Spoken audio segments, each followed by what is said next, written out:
Doamnelor și domnilor, bine v-am regăsit la o nouă întâlnire cu IT Mania, emisiunea ce vă aduce în fiecare săptămână ultimele noutăți din lumea IT, lansări de gadgeturi, aplicații utile pentru dispozitive ce le folosiți și vă recomandă cele mai tari jocuri pentru PC și console. Bogdan Chirea sunt și vă invit să rămânem împreună în următoarea oră. Pentru început, iată ce avem pregătit în ediția de azi. Yahoo și Dropbox au încheiat un parteneriat online care amenință dominația Google. La 5 luni de la lansare, Windows 8 este mai puțin atractiv decât predecesorul Windows 7 și chiar stă și mai prost decât Windows Vista. Facebook a lansat Facebook Home, un nou strat social pentru telefoanele dotate cu sistem Android și a prezentat primul telefon optimizat pentru această funcție. Astăzi facem cunoștință cu Lenovo ThinkPad Twist, un ultrabook convertibil performant. Descoperim de asemenea și o aplicație utilă ce poate transforma experiența citirii de știri pe telefon sau tabletă într-o experiență plăcută. În partea a doua ne întâlnim cu God of War Ascension, un joc ce poate fi considerat cel de-al doilea prequel al trilogiei.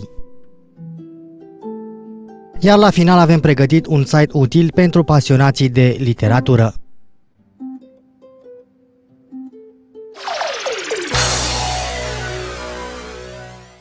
Dropbox își continuă creșterea în online cu un nou parteneriat surpriză. Începând de acum, fișierele pe care le trimis prin Yahoo Mail vor putea fi încărcate în Dropbox pentru transfer mai rapid. Pare cunoscut modelul? Ei bine, Dropbox a bătut palma cu Yahoo pentru ca serviciul de mail să fie ajutat de serviciul de stocare online, iar pe total să imite funcționalitatea Google Drive. Dropbox este la a doua mare lovitură pe piața online după ce a reușit să cumpere aplicația de mail Mailbox, pentru care utilizatorii de iPhone au stat și la coadă la propriu. Dropbox este un recunoscut serviciu de stocare online care a crescut tot mai mult în ultimii ani. Yahoo este o companie care se regăsește în prezent pe valul reîntoarcerii în atenția utilizatorilor. Aceasta și-a înnoit aplicațiile mobile și interfața online, iar acum încheie poate unul dintre cele mai bune parteneriate.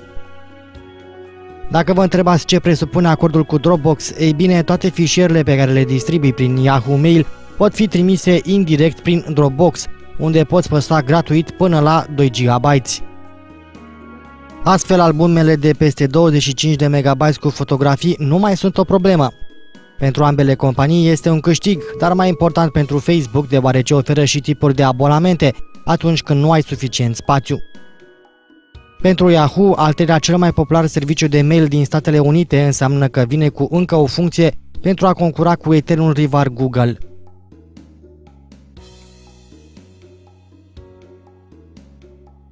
Unul dintre avantajele serviciului online de stocare iCloud de la Apple este posibilitatea oferită dezvoltatorilor de aplicații să folosească spațiul disponibil ca un mediu sigur pentru backup și sincronizarea datelor și a setărilor. Oferta Google a fost una inferioară până în acest moment, opțiunile oferite dezvoltatorilor fiind limitate și disparate. Însă, compania a anunțat lansarea unor opțiuni noi care fac din serviciul Drive unul mult mai puternic. Până acum, dezvoltatorii de aplicații Android aveau două opțiuni. Prima este Backup Manager, care permite salvarea unei cantități reduse de date și a setărilor, dar nu oferă și sincronizarea între terminale și accesarea la cerere. Cea de-a doua opțiune este chiar serviciul de stocare Google Drive, însă acesta permitea doar salvarea simplă a datelor, ele fiind vizibile și ușor de șters, la fel ca orice alt fișier personal stocat acolo. Google a anunțat îmbogățirea seturilor de opțiuni Google Drive API cu posibilitatea utilizării spațiului de stocare al utilizatorului pentru crearea unor directoare cu caracter special, care nu vor fi direct accesibile în mod direct. Astfel, Google Drive va oferi programatorilor posibilitatea utilizării unui spațiu generos și sigur de stocare, care va putea fi folosit pentru backup sau sincronizare. Cea de-a doua îmbunătățire anunțată este suportul pentru câmpurile descriptive metadata. Până acum, aplicațiile care foloseau Google Drive ca mediu de backup nu puteau identifica resursele stocate decât pe baza numelor fișierelor, însă etichetele descriptive nou introduse oferă opțiuni superioare de căutare, indexare și comparare, necesare pentru sincronizarea datelor între mai multe terminale sau servicii. În plus, programatorii vor putea chiar deschide stocarea protejată pentru alte aplicații, oferind astfel un plus de flexibilitate pentru managementul datelor personale, ceea ce rivalul iCloud nu permite. Pentru utilizatori, aceste modificări se vor reflecta în timp în aplicații care vor oferi opțiuni mult mai bune de sincronizare și backup, eliminând astfel necesitatea refacerii unor setări în cazul reinstalării aplicațiilor pe terminalele noi. Conform datelor centralizate de Torrent Freak, serialul TV Game of Thrones a fost cel mai piratat produs din categoria sa în cursul anului trecut. Celebra producție americană a avut parte de circa 3,9 milioane de descărcări pentru fiecare episod și nu este de mirare că debutul celui de-al treilea sezon al acestui serial a bătut un nou record. Primul episod al sezonului 3 a fost descărcat de circa 1 milion de persoane într-un interval de doar 24 de ore, iar aceste cifre ar putea fi mai mari din cauza imposibilității urmăririi tuturor site-urilor BitTorrent care necesită autentificare pentru acces. Una dintre aceste surse a avut un număr de 163.088 de clienți conectați concomitent, depășind astfel recordul anterior stabilit de serialul Heroes. Ținând cont de aceste cifre, este foarte probabil că Game of Thrones își va păstra și în acest an titlul de cel mai piratat serial TV. Producătorul HBO s-a pregătit destul de bine pentru debutul celui de-al treilea sezon al serialului, primul episod fiind disponibil pe serviciul de streaming HBO Go, în același timp cu premiera TV, în unele țări accesul fiind chiar gratuit. Dependența însă de un abonament la canal pentru accesarea serviciului de streaming, decalajele orare sau alți factori legați de distribuție au împins un număr mare de potențial clienți către sursele ilegale de conținut. Compania producătoare nu pare însă prea deranjată de acest lucru. Michael Lombardo, președintele diviziei de distribuție a companiei, a afirmat că interesul major este un compliment și că pirateria nu a afectat nici vânzările discurilor DVD, care au atins un record în 2012, dar nici pe cel al numărului de abonați al canalului, debutul sezonului 3 atrăgând 6,3 milioane de telespectatori numai pe teritoriul Statelor Unite.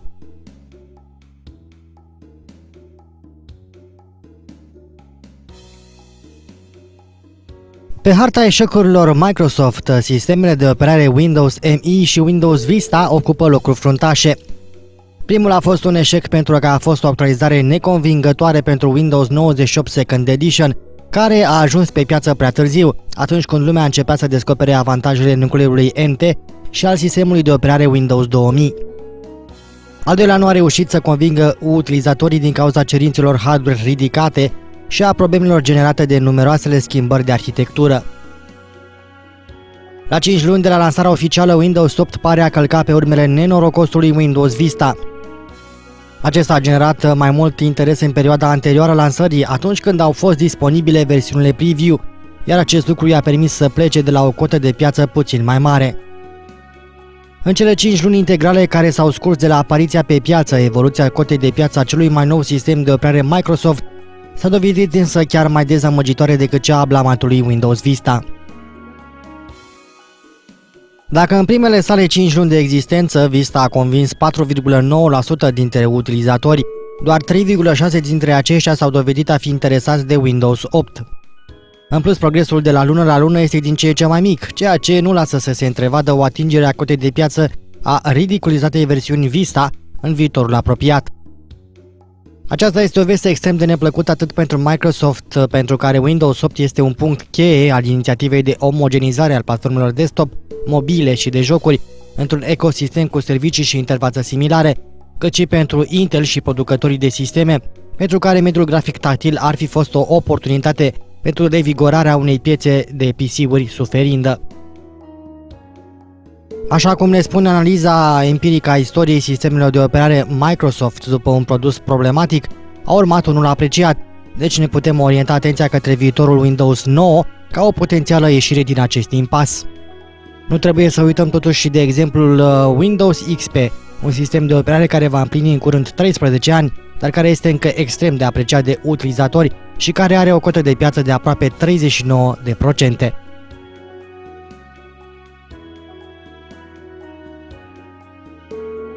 Google se delimitează mai mult de Apple și renunță la WebKit, motorul de generare a paginilor web din browserul său Chrome, urmând să dezvolte Blink. Opera Software va fi și el un partener al Google în acest proces. În primul rând, motorul de generare a paginilor web este, după cum îi spune și numele, cel care ajută un browser să afișeze corect layout-ul site-urilor. Apple a început dezvoltarea WebKit pentru browserul său Safari și a publicat programul în 2005, sub licență open source. Google l-a integrat în browserul său Chrome, iar Opera a anunțat anul acesta că va face și el la fel, renunțând la propriul motor. Acum Opera va urma calea celor de la Google și va rămâne aproape de Blink. Google va trece la Blink, un produs derivat din WebKit, dar care îi permite să se îndepărteze și mai mult de Apple, companie cu care aceasta a avut mici divergențe în 2012. În acest moment, WebKit este la aproape 40% cotă de piață, iar pasul pe care îl face Google este unul semnificativ, însă susține că acest lucru îi va ajuta și platforma Chromium, care stă la baza Chrome și care va fi mai bine optimizată. Vestea trecerii la Blink, pe care Google îl va monitoriza îndeaproape, vine la scurt timp după ce Mozilla și Samsung și-au anunțat și propria cale. Cele două companii vor colabora pentru a dezvolta Servo, un motor de generare al paginilor web care să funcționeze foarte bine pe procesoarele ARM folosite în telefoanele și tabletele cu Android. Francisco Tolmaschi, unul dintre oamenii care a lucrat la versiunea mobilă de Safari, a zis că este normal schimbul. Asta se întâmplă cu software-ul când se schimbă scopul, vechiul cod și vechiul design nu mai au un rost, astfel că le refaci și le rescrii. Alex Russell, unul dintre oamenii care lucrează la Chrome, a spus că sunt și pierderi, nu mai există contractul cu comunitatea WebKit, dar era și timpul să se întâmple așa. Se poate să fie plătit un preț prea mare pentru că am stat atât de mult aproape de WebKit.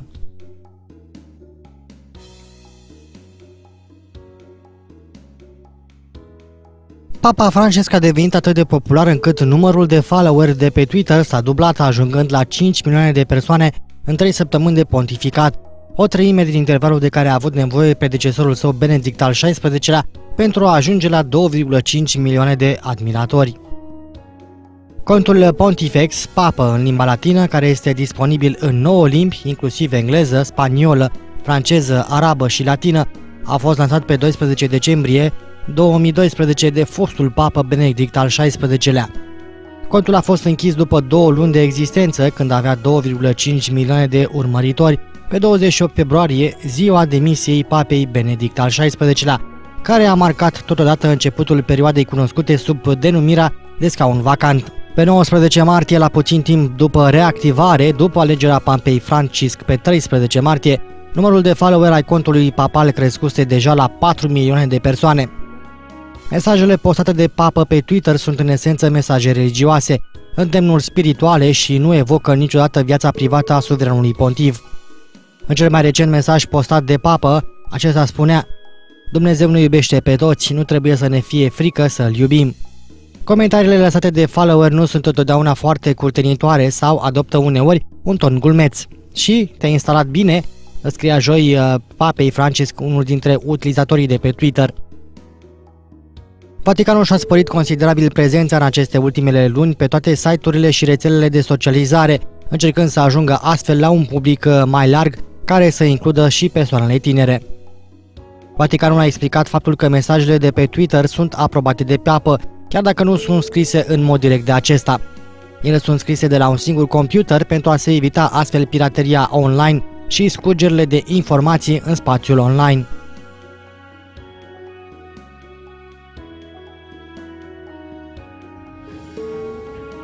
Începutul săptămânii a debutat cu prima zi din luna aprilie, pe care mulți o cunoaștem ca ziua păcălirilor. Aceasta nu a fost lipsită de evenimente, nici pe internet. Marile companii ale lumii au văzut-o ca pe o ocazie de a ieși în evidență. Campion la păcălel pare să fi fost anul acesta gigantul Google. Gigantul internetului s-a dat în stambă cu ocazia zilei păcălilor și a creat o falsă pentru aproape fiecare produs din repertoriul său. Să începem cu YouTube, unul dintre cele mai de succes servicii de pe internet și cel mai mare site de video sharing din lume, care a anunțat că se închide. În clipul postat pe YouTube, echipa susține că serviciul se închide pe 1 aprilie. Mai mult, în filmulețul de 3 minute, se spune că dintre miliardele de postări de pe YouTube se va alege un câștigător. Serviciul ar urma să se relanseze peste 10 ani și va avea un singur clip video, cel câștigător. Un alt produs al Google care a primit tratament special de 1 aprilie a fost Google Maps. Astfel, serviciul de localizare a primit un redesign care l-a transformat într-o hartă a comorilor. Instrucțiunile au fost următoarele. Explorați repere desenate de mână în 2D, găsiți cufere cu comori ascunse, dar feriți-vă de pirați. Google a pregătit ceva special și pentru serviciul său de e-mail. Totuși, falsa Gmail a fost ceva mai agresivă și a atacat direct serviciul celor de la Microsoft Outlook. Gmail Blue este la fel ca fostul Gmail, numai că mai albastru. Aici Google lovește direct în Outlook și în culoarea lor. Nu știu de ce am așteptat atât de mult pentru schimbarea asta, declară un inginer de prezentare de la Google în timpul videoclipului de prezentare. Ne-a luat 6 ani ca să dezvoltăm tehnologia pentru a realiza Gmail Blue, mai spun cei de la Google. În fața de 1 aprilie care lovește în Microsoft Outlook, totul este albastru. Butonul de Compose este albastru, cuvântul Compose este și el tot albastru, Bold este albastru, italicul este albastru, iar corpul textului este și el tot albastru. Descriu inginerii Gmail acest serviciu. Și cum Google nu putea ignora serviciul mulțumită căruia a devenit faimos, și anume motorul de căutare, acesta a introdus o funcție capabilă să găsească toate mirosurile din lume, intitulată Google NAS. Google spune că vom avea noi senzații în funcția de căutare. Astfel, serviciul ar trebui să se adreseze simțurilor noastre, dincolo de tastare și vorbire. De asemenea, Google NAS ar trebui să fie propriul nostru degustător pe internet. Astfel, Google adulmecă peste 15 megaromabiți. Dar Google nu a fost singura companie care s-a ținut de farțe. Microsoft și-a deprimat fanii care sunt în așteptarea serviciului Instagram. Dacă cei de la Google au dat dovadă de un simț al umorului ieșit din comun, angajații Microsoft au răsucit puțin în cuțitul în rana fanilor Instagram. Astfel, în magazinul de aplicații al Windows a apărut explicația Instagram, însă aceasta nu putea fi descărcată. Cei de la Twitter au găsit și o modalitate perfectă pentru a scoate banii din serviciul de microblogging, dar din păcate asta s-a întâmplat doar pe 1 aprilie. Pe blogul oficial al companiei s-a postat un anunț potrivit căruia Twitter se va dezvolta pe 2 piloni, unul gratuit și unul pe bani. Pentru cei care vor să folosească serviciul de bază, Twitter, există dezavantaje. Ei vor fi nevoiți să renunțe la vocalele din textele lor. Compania Nokia a anunțat cu ocazia zilei de 1 aprilie că va lansa un cuptor cu microunde cu touchscreen. Gluma a fost publicată pe blogul companiei și este în același timp un atac direct la Samsung Galaxy S4. Cei de la Toshiba au preferat de 1 aprilie să se ia de Kinect. Anticiparea devine intoxicantă, te simți viu, se arată într-un videoclip realizat de cei de la Toshiba. Shiba Sphere este o consolă de jocuri care nu are nevoie de controlele, dar este o aluzie la Kinect. Există și o serie de jocuri care vin cu această consolă. Astfel aflăm de grădinărit organic, omoară albinele, scarpină câinele, hai să călătorim și MMORPG-ul Nu Clipi. În ciuda faptului că atacă direct Kinect-ul celor de la Microsoft, clipul este printre cele mai amuzante.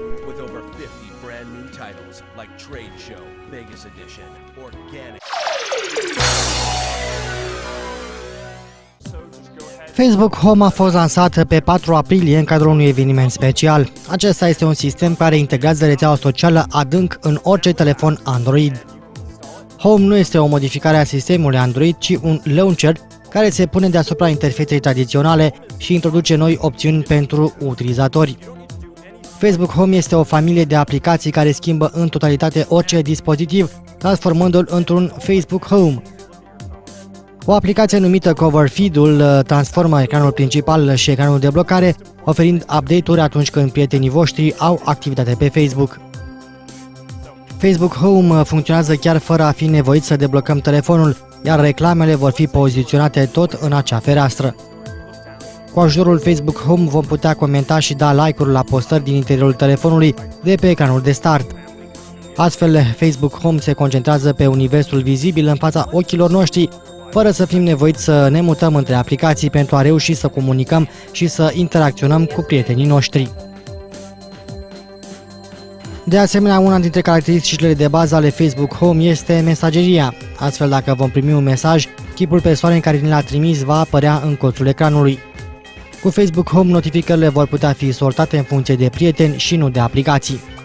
Practic, te notifică atunci când prietenii tăi au făcut ceva, nu când o aplicație anume a făcut ceva. Facebook Home aduce de altfel integrare mai mare cu Facebook Messenger sub forma chat heads. În cazul în care utilizatorii sunt într-o aplicație și cineva le dă un mesaj, fața prietenului respectiv va apărea într-un chinar pe marginea ecranului. Utilizatorii vor apăsa pe chinar, vor scrie mesajul și apoi vor reveni la aplicația în care se aflau inițial. Așa cum spuneam, Facebook Home aduce notificările mai aproape. Acestea vor apărea direct pe ecranul de start și utilizatorii vor putea să închidă notificările sau să le ascundă pentru a le vedea mai târziu. Facebook Home va fi disponibil în Statele Unite ale Americii și în restul lumii pe 12 aprilie pe un număr limitat de terminale Android. Astfel, Facebook Home va fi prezent pe HTC One, HTC One X, Samsung Galaxy S3, Samsung Galaxy S4 și Samsung Note 2. Facebook Home va putea fi instalat direct din Play Store, iar actualizările vor fi oferite în fiecare lună.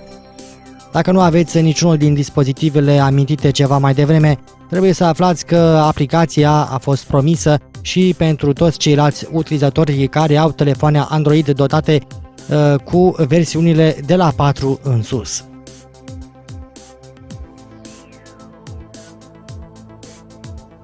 Împreună cu interfața Android particularizată Facebook Home, compania Facebook a prezentat și primul telefon mobil pe care aceasta va fi preinstalată. Numit First, acesta va fi produs de către cei de la HTC, un producător care a mai încercat și în trecut să oferă o integrare Facebook superioară prin lansarea modelelor Salsa și Cha-Cha, fără a avea însă un prea mare succes. HTC First va fi disponibil începând cu data de 12 aprilie, atunci când și Facebook Home va fi publicat în Google Play. Spre deosebire de modelele anterioare cu integrare Facebook, care nu au avut la vremea lor dători prea bune, First va fi un produs poziționat undeva în partea superioară a gamei mid-range. HTC First va fi primul telefon mobil care va folosi un chip din familia Snapdragon 400 de la Qualcomm, acesta oferind un procesor Krait dual-core tractat la 1,4 GHz și un nucleu grafic Adreno 305. Lista de dotare mai include un ecran cu diagonală de 4 inch și rezoluție HD, o memorie RAM cu capacitate de 1 GB, 16 GB memorie internă și o baterie de 2000 mAh.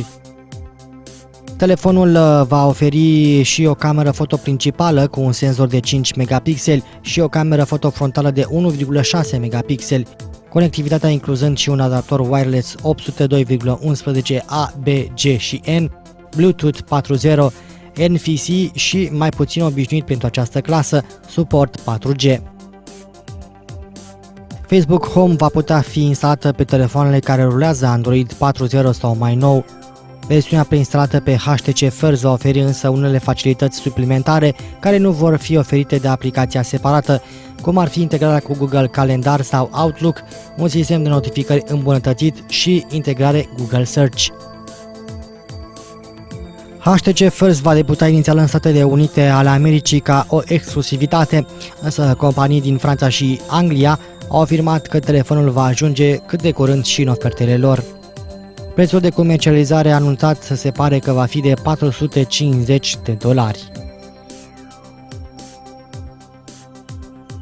În timp ce lumea așteaptă apariția telefonului Samsung Galaxy S4 pe rafturile magazinelor, sud-coreeni anunță două noi terminale Android care sunt destinate clienților care nu pot sau nu doresc să investească prea mult într-un astfel de produs. Noile telefoane Galaxy Star și Galaxy Pocket Neo sunt similare din multe puncte de vedere, acesta oferind un ecran QVGA cu diagonală de 3 inch, o cameră foto de 2 megapixeli, stocare internă de 4 GB, care poate fi extinsă cu un card microSD, o memorie RAM de 512 MB, conectivitate Wi-Fi și Bluetooth, o baterie cu capacitatea de 1200 mAh și sistemul de operare Android 4.1. Asemănătoare și din punct de vedere vizual, cele două terminale diferă prin conectivitate și puterea de procesare. Galaxy Star folosește procesor tactat la frecvența de 1 GHz, dar oferă doar conectivitate GPRS și Edge, în timp ce Galaxy Pocket Neo oferă o platformă ceva mai slabă, care rulează la numai 850 MHz, dar plusează cu conectivitate HSDPA și un magnetometru. Mici și ușoare, terminalele având aceeași greutate de 100 de grame și dimensiuni de 104,9 × 58 × 11,9, respectiv 105 × 57,8 × 11,8 mm. Cele două telefoane vor fi disponibile și în versiuni Dual SIM Always On. Din păcate, în acest moment nu există informații despre prețurile, precum și de disponibilitatea acestor modele.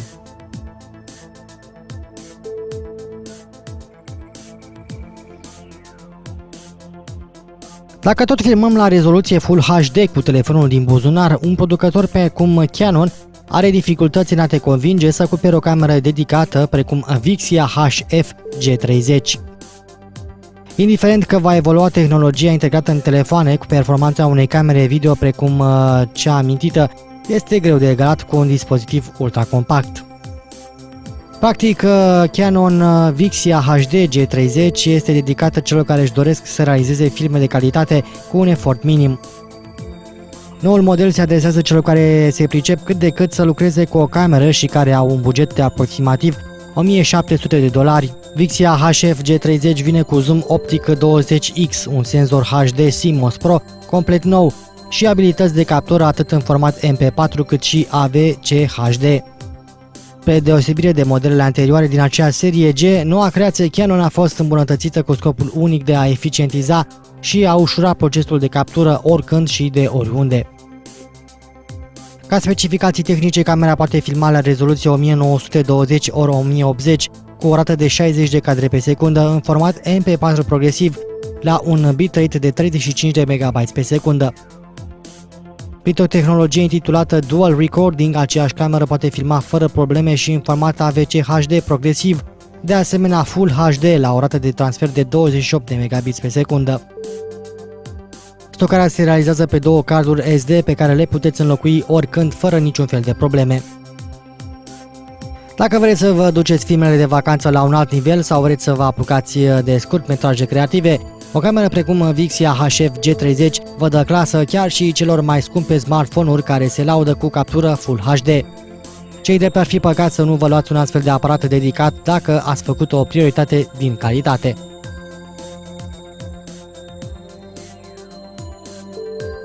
Cei care se uită la ultraportabilul Lenovo ThinkPad Twist s-ar putea să fie puțin confuzi în legătură cu segmentul în care se încadrează. Twist este un ultrabook mai puțin obișnuit. Ecranul său se poate roti și astfel poate transforma sistemul într-o tabletă voluminoasă. Denumirea produsului este inspirată de acțiunea pe care o face utilizatorul pentru a transforma laptopul în tabletă. Balamoa specială a ecranului este foarte solidă și permite menținerea oricărui unghi de înclinare. Pentru cei care nu sunt familiari cu seria ThinkPad de laptopuri semnate Lenovo, tastatura noului produs este una dintre cele mai bune de pe piață. Butoanele sunt mari, sunt bine distanțate și au o cursă destul de mare. Feedback-ul tactil este foarte bun, iar redactarea documentelor devine astfel o plăcere. Lenovo ThinkPad Twist vine cu un ecran de 12,5 inch într-un format de 13,3 inch. Pentru ca ThinkPad Twist să fie folosit în mod tabletă, producătorul a fost nevoit să ofere un panou IPS. Încercat să găsim un hardware performant, cel puțin pentru clasa ultrabook-urilor. Acesta este dotat cu un hard disk SSD de 128 de GB, are 8 GB memorie RAM DDR3, un GPU integrat Intel HD Graphics 4000, doi conectori USB 3.0, un conector mini DP, unul mini HDMI, un slot audio, conectivitate LAN, Wi-Fi și Bluetooth, o cameră cu rezoluție de 720p și sistemul de operare Windows 8 Pro la 64 de biți.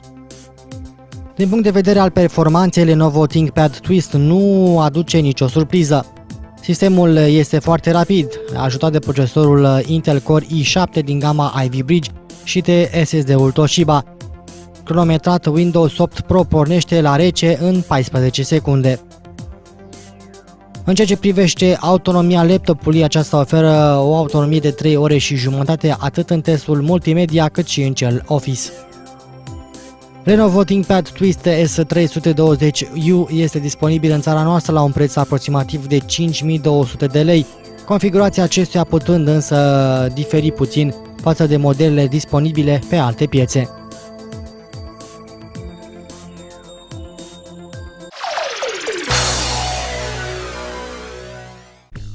Pentru cei care își petrec destul de mult timp în fața unui PC și au de umblat prin diverse setări, dar și pentru cei care accesarea unor funcții ale PC-ului este o adevărată aventură, trucul următor s-ar putea dovedi foarte util, fiind de asemenea și extrem de simplu de implementat. Vorbim aici despre implementarea unui sistem de scurtături din Windows care să ne ajute să ajungem rapid la funcția de care avem nevoie. Există mai multe metode pentru a-ți crea un sistem de scurtături utile pentru Windows 7 și Windows 8, de la binecunoscutul God Mode, la a-ți crea propriile scurtături manual, la a descărca cea mai mare colecție de scurtături pentru Windows în limba română. Odată cu Windows 7 a apărut un truc ce poate fi aplicat și în Windows 8, ce îți permite să creezi scurtături către mai toate programele și caracteristicile Windows. Primul lucru pe care l-ai de făcut este să creezi un folder nou gol și apoi să îl redenumești. Pentru ca totul să funcționeze corect, trebuie să îl redenumești cu numele God Mode. Numele complet îl poți regăsi și pe pagina de Facebook a emisiunii IT Mania TV. De ce te-am trimis către pagină? Pentru că este musai să fie exact numele complet și nu altceva. Dacă îl introduci corect, apoi vei vedea că folderul pe care tocmai l-a redenumit va deveni automat God Mode și își va schimba și iconița cu cea a panoului de control din Windows. Când îl veți deschide, veți avea acces la 248 de scurtături, cel puțin în Windows 8 atâtea sunt, care te vor duce aproape către toate programele, funcțiile și caracteristicile sistemului de operare. Dacă folosiți Windows în limba română, aceste scurtături vor fi traduse automat în limba română, astfel încât oricine le poate utiliza. Singura problemă cu acest truc este că el poate aduce probleme de instabilitate pe unele sisteme mai vechi sau atunci când accesați folderul God Mode, calculatorul se poate bloca și conținutul lui nu va mai fi afișat. Trebuie să rețineți însă că aceste probleme sunt destul de rare.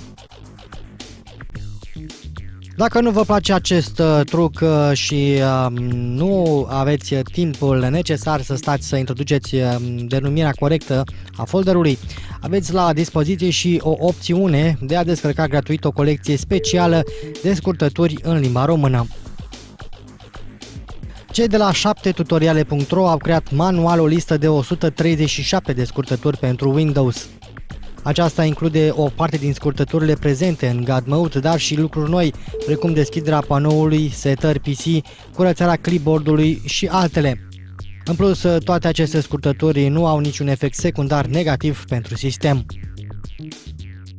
Puteți descărca gratuit lista de pe site-ul 7tutoriale.ro în secțiunea Descărcați cea mai mare colecție de scurtături pentru Windows 7 și Windows 8.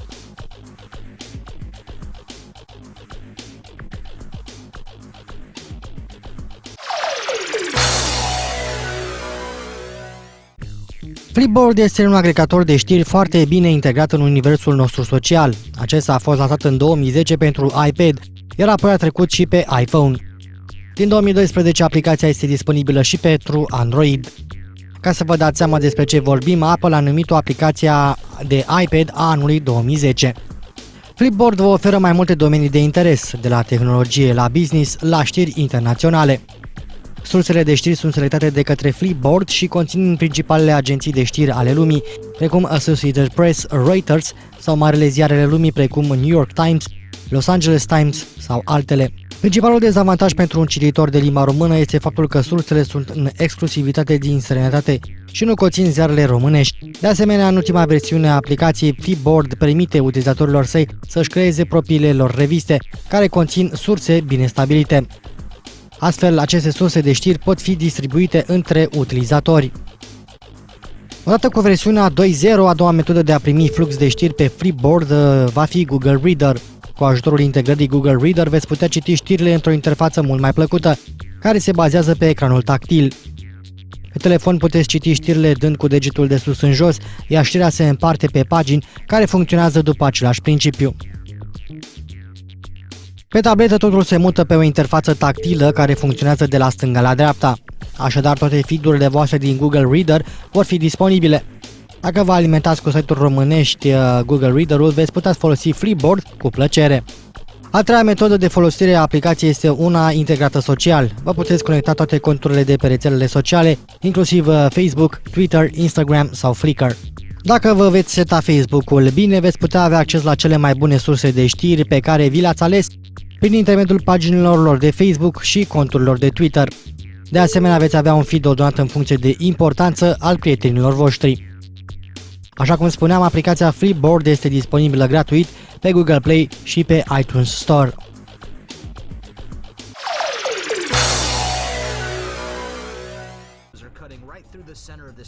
Activision a anunțat Uprising, un nou pachet de conținut suplimentar pentru Call of Duty Black Ops 2. Acesta va oferi 4 hărți noi pentru componenta multiplayer a jocului și o hartă suplimentară pentru modul cooperativ Zombies. DLC-ul Uprising pentru Call of Duty Black Ops 2 este așteptat în premieră pe Xbox Live, începând cu 16 aprilie, la prețul de 1200 de puncte Microsoft. Ulterior, noul pachet de conținut suplimentar va fi lansat și pe PC, dar și pe platforma PlayStation 3.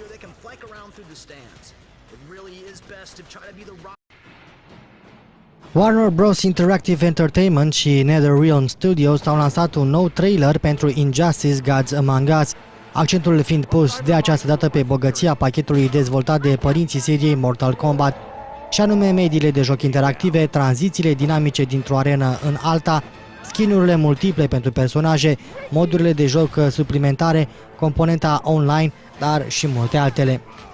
Injustice Gods Among Us este un joc de lupte ce aruncă în arenă cele mai cunoscute personaje din universul DC Comics. Eroii sunt împărțiți în două categorii, cei bazați pe superputeri, precum Superman sau The Flash, și cei care luptă cu ajutorul gadgeturilor, cum ar fi Batman sau Harley Quinn. De asemenea, producătorii promit numeroase moduri de interacțiune cu mediul înconjurător. Injustice Gods Among Us va fi lansat pe 19 aprilie pentru PlayStation 3, Xbox 360 și Nintendo Wii U. Versiunea demo poate fi deja descărcată gratuit de pe PlayStation Network și Xbox Live.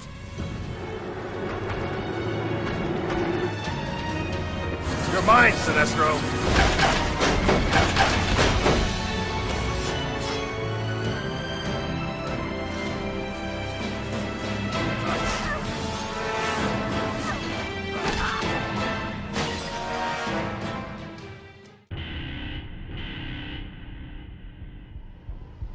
Disney, noul proprietar al Lucasfilm, a confirmat închiderea studioului de producție LucasArts, dezvoltarea in-house a jocurilor video Star Wars nemai fiind considerată profitabilă pentru companie.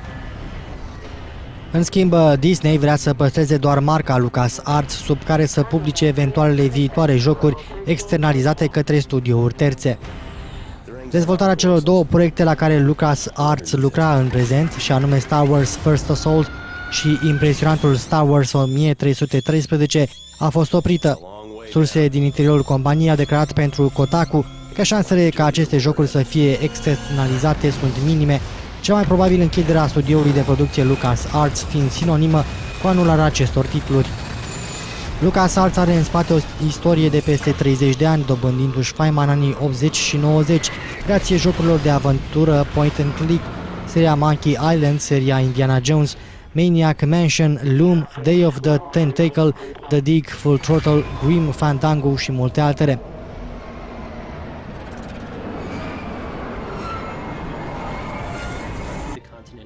Fanii serialului Game of Thrones au noi motive de bucurie pe lângă premiera celui de-al treilea sezon. Este vorba despre un nou joc plasat în acest univers, de această dată dedicat cele mai populare rețele de socializare, și anume Facebook. Game of Thrones Ascent poate fi jucat pe Facebook și primește update-uri în fiecare zi de luni, simultan cu difuzările noilor episoade din serial. Spre exemplu, Disruptor Beam, echipa din spatele jocului, a lansat luni update-ul Episode 1 Valar Dohaeris, care permite jucătorilor să ia parte la evenimentele din primul episod al celui de-al treilea sezon al serialului, precum și la momente importante din cel de-al doilea sezon, precum bătălia de la Blackwater Bay. Game of Thrones Ascent permite jucătorilor să-și creeze propriul personaj în regatul Westeros și să se alieze cu una dintre vestitele case regale. Producătorii au dezvăluit faptul că 43% dintre jucători preferă casa Stark, probabil una dintre cele mai populare din serial. Jucătorii pot apoi să antreneze trupe, să facă comerț cu bunuri, să-și dezvolte propriul regat, să intre în alianțe sau chiar să-și trădeze prietenii. Conform celor de la Disruptor Beam, Game of Thrones Ascent va fi publicat în curând și pe alte platforme, în pole position aflându-se dispozitivele Apple bazate pe sistemul de operare iOS.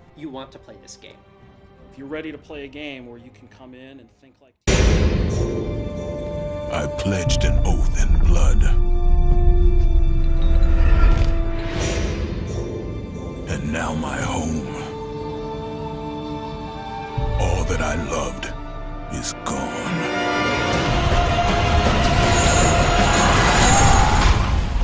Pain is all I have left. Hello, Kratos.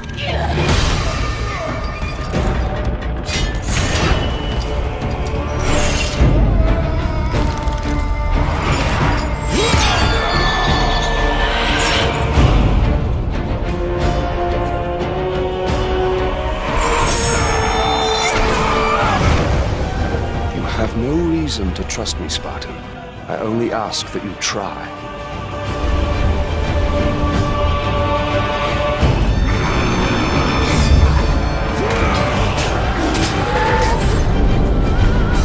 You leave an army in disarray. Return to us, General.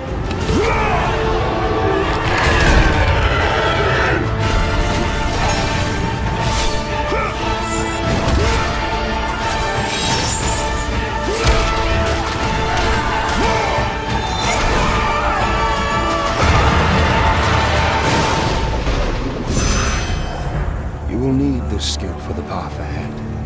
And what path is that?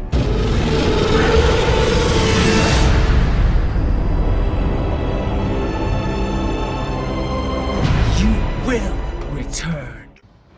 Se poate spune că God of War Ascension nu a sosit tocmai în cel mai potrivit moment. Acum mai puțin de o lună, Sony a anunțat PlayStation 4, un nou titlu pentru bătrânul PlayStation 3, nemai fiind capabil să genereze entuziasmul de altă dată. Mai ales când vorbim de încă un joc God of War, a cărui poveste este doar un prequel pentru trilogia inițială. Din fericire, la crema proiectului s-a aflat același talentat studio Sony Santa Monica, marea noutate adusă de Ascension fiind includerea unei componente multiplayer, o premieră pentru seria God of War. Este însă aceasta suficientă sau jocul echipei californiene ascunde și alte aturi mai puțin evidente? După cum spuneam, God of War Ascension se oprește din nou asupra evenimentelor ce au precedat povestea din titlurile numerotate ale seriei. Astfel, Ascension poate fi considerat cel de-al doilea prequel al trilogiei, alături de mai vechiul Chains of Olympus, joc lansat în prima fază în 2008 pentru micuțul PlayStation Portable. Surprinzător, scenariștii de la Sony Santa Monica au reușit să găsească un subiect încă neexplorat, și anume furiile, surorile care pedepseau pe toți cei care își încălcau jurămintele. Și cum Kratos voia să iasă din înțelegerea păguboasă încheiată cu Ares, rolul furiilor din Ascension este lezne de înțeles. Chiar dacă intriga poate părea banală, povestea funcționează surprinzător de bine, având în vedere și modificările aduse gameplay-ului. Firul narrativ din Ascension, deși nu la fel de prezent precum în trilogia inițială, este decent, reușind să scoată la iveală și o față ceva mai umană a personajului principal. Din păcate, anumite momente cheie din istoria lui Kratos nu sunt exploatate, Ascension ratând ocazia de a fi cu adevărat relevant în tabloul narrativ al seriei. Chiar și așa, noua poveste din viața lui Kratos este ceva mai interesantă decât simplul măcel pe bandă rulantă din God of War 3. Aminteam mai devreme că povestea lui Ascension este absolut suficientă pentru a justifica modificările de gameplay aduse jocului. Și din acest punct de vedere, noul God of War este probabil cel mai bine gândit joc al seriei. Sigur, avem din nou de-a face cu obișnuita rețetă în care Kratos explorează locații exotice, luptă împotriva armatelor de creaturi mitologice și ucide în cel mai brutal mod cu putință diferiți boși impresionați din punct de vedere vizual. În Ascension primează explorarea, rezolvarea de puzzle-uri și, nu în ultimul rând, luptele propriu-zise. Navigarea nivelului a suferit un upgrade demn de luat în seamă prin adăugarea unor secvențe de platforming ceva mai complexe decât până acum. Puzzle-urile de asemenea au primit o atenție deosebită, acestea fiind de departe cele mai dificile din toate jocurile God of War apărute până astăzi. Bineînțeles, avem în continuare de-a face cu un joc de acțiune și aventură, deci nu vă așteptați la revelații din acest punct de vedere. Confruntările cu monștri mitologici sunt însă punctele în care Sony Santa Monica a adus de departe cele mai multe modificări la formula consacrată a seriei. Chiar și jucătorii veterani cu foarte multă experiență în ceea ce privește titlurile God of War vor avea nevoie de o perioadă de acomodare cu noul sistem de luptă din Ascension. Sigur, se folosesc aceleași butoane de atac și combinațiile clasice de genul pătrat, pătrat, triunghi, care funcționează în continuare. Arsenalul lui Kratos a fost restrâns la minimul necesar. Blades of Chaos reprezintă singura armă permanentă a Spartanului, efectele loviturilor putând fi modificate prin intermediul puterilor oferite de zei. Focul lui Ares, gheața lui Poseidon, sufletele lui Hades și fulgerele lui Zeus. Pe lângă magiile asociate fiecărui element, Kratos mai beneficiază și de o bară de Rage, ce permite accesul la o serie suplimentară de atacuri. În schimb, a fost adăugată posibilitatea de a mânui arme secundare, unele dintre ele luate chiar de la inamicii doborâți. Astfel, Kratos se poate folosi de săbiile, ciocanele, scuturile sau sulițele dobândite de la adversari, fiecare dintre aceste arme având parte de propriile combinații de atacuri. Per total, după cum spuneam, fiecare componentă a jocului a primit un facelift considerabil, cel mai evident fiind upgrade-ul adus sistemului de luptă. În aceste condiții, în funcție de nivelul de dificultate ales, parcurgerea campaniei single player poate varia, limita minimă fiind de 8-9 ore pe easy.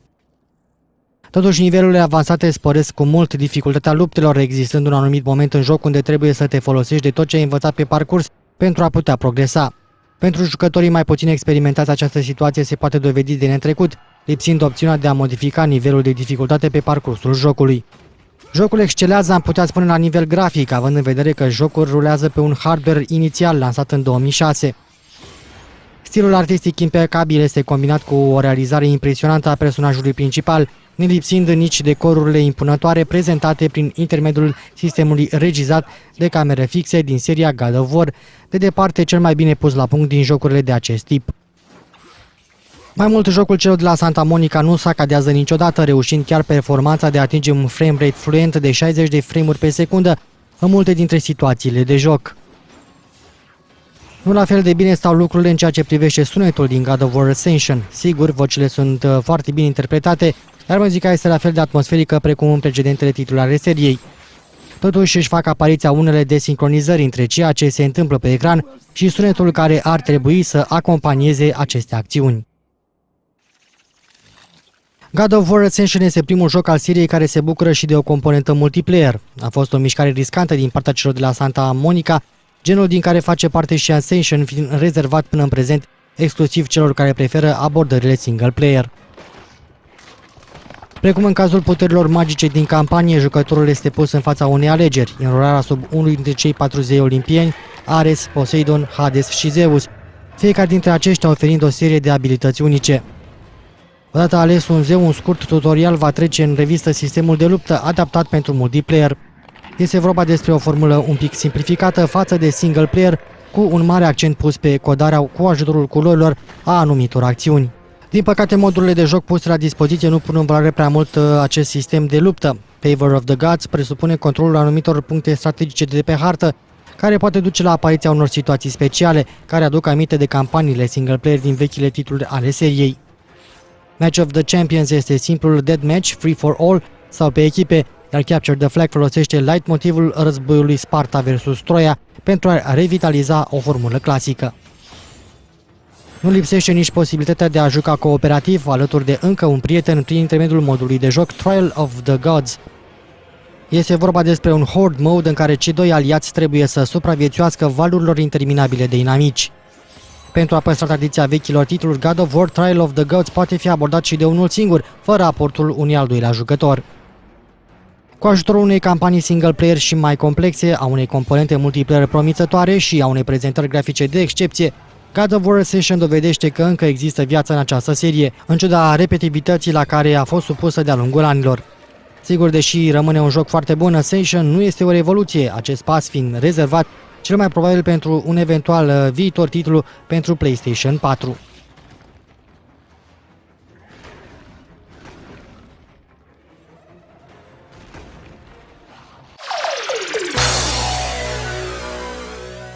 Că vrem să recunoaștem sau nu, utilizarea rețelelor de socializare a adus prin rândul utilizatorilor o nouă modă, aceea de a-și actualiza statusurile cu citate diverse ale unor autori celebri, care se bucură de o nouă popularitate, mai ales când prietenii noștri apreciază ceea ce am scris și postează mai departe mesajul. Așa se face că în ultimii ani site-urile ce au ca subiect literatura, în special citatele, au devenit destul de populare. În căutările noastre pe internet am descoperit un site destul de popular și care merită atenția voastră. Înțelepciune.ro este o enciclopedie online ce vă pune la dispoziție o colecție impresionantă de citate celebre, cugetări, aforisme, maxime și proverbe aranjate pe categorii sau autori în ordine alfabetică. Pe site veți regăsi de asemenea și o secțiune intitulată Cenaclu, dedicată pasionaților de texte literare, cei ce doresc să publice texte pe site, poezii sau doresc să promoveze un eveniment literar. De asemenea, dacă descoperiți un citat ce vă impresionează și doriți să aflați mai multe despre autorul acestuia, site-ul vă dă posibilitatea de a consulta paginile cu biografiile autorilor. Mie mi-au plăcut citatele despre cunoaștere de pe înțelepciune.ro și aștept să-mi spuneți ce citate preferate aveți voi, trimițând un mesaj pe pagina de Facebook a emisiunii IT Mania TV sau pe adresa de e-mail itmania@tvlitoral.ro. Pentru știri și informații prezentate în emisiune, nu uitați de site-ul emisiunii itmaniatv.com. Înregistrările emisiunii le puteți viziona online pe tvlitoral.ro sau pe 220.ro în secțiunea Shows. Până săptămâna viitoare, când ne reîntâlnim cu o nouă ediție din IT Mania, Bogdan Chirasun și vă urez toate cele bune!